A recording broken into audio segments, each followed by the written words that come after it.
প্রতিদিন 100 বার সুবহানাল্লাহ পড়ো, কতবার? হ্যাঁ, লাভটা কি? ইসমাইল আলাইহিস সালাতু ওয়াস সালামের বংশের 100 গোলাম আজাদ করলে যেই পরিমাণের সওয়াব, এই পরিমাণের সওয়াব হয়ে যাবে। উম্মে হানি 100 বার আলহামদুলিল্লাহ পড়ো। আল্লাহর রাস্তায় জিহাদের ময়দানে 100 ঘোড়া দান করলে যেই সওয়াব, এই পরিমাণের সওয়াব হয়ে যাবে। উম্মে হানি 100 বার আল্লাহু আকবার পড়ো। আল্লাহর রাস্তায় 100 উট দান করলে যেই পরিমাণের সওয়াব, এই পরিমাণের সওয়াব হয়ে যাবে। উম্মে হানি তুমি 100 বার লা ইলাহা ইল্লাল্লাহ পড়ো, আসমান জমিনের খালি জায়গা সব নেকে ভরে যাবে। এই হাদিস কি ওলামায়ে কেরাম জানেন না? তোলাবারা জানে। কিন্তু আজকে যদি প্রশ্ন করি 100 বার সুবহানাল্লাহ আলহামদুলিল্লাহ আল্লাহু আকবার কে কে পড়ছেন?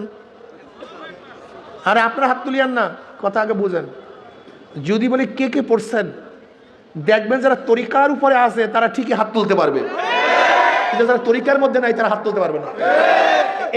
এর জন্য তরিকা মানি জানা না, তরিকা মানি জানা না, তরিকা মানি যা জানছি, যা আমার জানা আছে, সেই কাজগুলি কেন করতে পারি না, সেই কাজগুলি যেন সহজে করতে পারি, এর জন্যই তরিকা। দেখেন, ইরশাদ নামাজ সম্পর্কে উলামায়ে কেরাম জানে, আওয়াবিন সম্পর্কে উলামায়ে কেরাম জানে না তা না।